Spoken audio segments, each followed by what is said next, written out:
Let me ask you how you would characterise what we're seeing in markets today, because we have heavy selling of equities. We have considerable drops in some parts of the yield curve, particularly at the longer end, not so the short end, where we see so generally we're seeing curve flattening, of course. So how would you characterise this? It's not quite the classic taper tantrum, perhaps, that we were looking out for. What would you say is happening? Hello, Anna. Yeah, so I think we've seen clearly a 4 standard deviation flattening of the 530s curve, and we think that a lot of that repositioning has taken place. And when it comes to the equity market, you can clearly see a rotation back to some of the growth and the Nasdaq type stocks at the detriment of some of the cyclicals and mining-driven stocks. I think what's happening is just a repricing of the pace of the tightening of the Fed. But if you look at the current environment, they haven't really done anything yet.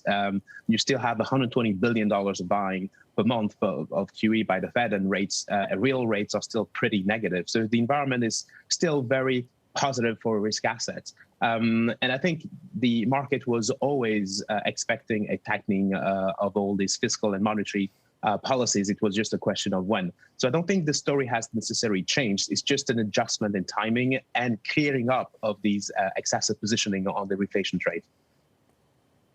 Good morning, Kokou. If you think that the 530s curve has now repriced for the kind of Fed surprise, do you think we're going to get some steepening from here, or do we have new stability at this level if you think the repricing's happened? And what will that mean for the dollar and volatility if this has been the repricing already?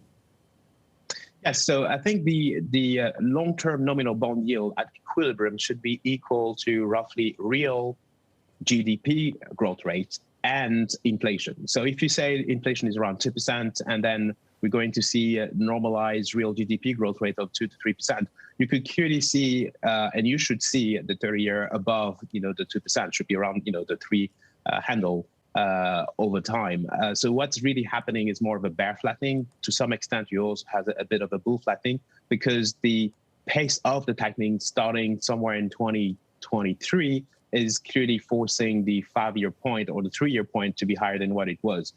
So you expect nominal growth rate to continue to increase going forward, given all the infrastructure and fiscal stimulus that will take time to be implemented.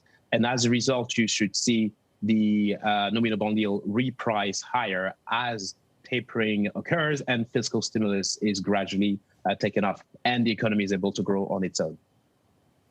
OK, so that's the suggestion as to where you think the rates markets go from here then. What impact on the dollar, though, Kokou? Where does that leave us? The dollar has adjusted to sort of higher valuation post-Fed and kind of stayed there. And we've seen, as Mark said last part of the programme, relative stability in FX markets. Would you expect the dollar to just hold out here then?